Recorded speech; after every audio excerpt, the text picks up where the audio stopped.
আমি না একটা চালাকি করছি। কি চালাকি? ওই যে কালকে আমি বাবারে ফোন দিলাম না, হুম।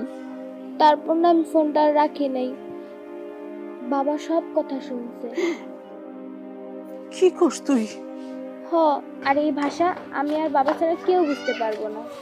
বাবা বাবা, তাই নাকি? হ্যাঁ, বলো তো না এত দূর? হ্যাঁ, না না না, তাইলে তো আর দেরি করো যায় না। বিষের বোতল কই রাখছো? বিষের বোতল নিয়ে আহো, গলার মধ্যে ঢাইলা দে। বিষ খাওয়াইয়া মাইরা আগুন দিয়া পুইরা মাটির মধ্যে পুইতা দিমু। কি ক্ষমা? খবরদার, তুই আমার মা করে ডাকবি না। তুই সন্তান নামের কলঙ্ক। কোন মা জান তোর মতন কুলাঙ্গার ছেলেরে পেটে না ধরে, তোর উপরে আল্লাহর গজব পড়বো। আম্মা আপনি একটু বেশি কথা কন। আপনার আগে মারা উচিত। তুমি আম্মারে ধরো, আমি সাদিয়ারে ধরতাছি। দুইজনের বিষ খাওয়াই যে মারি ফেলাম। এত বড় পাপ করিস না। আমি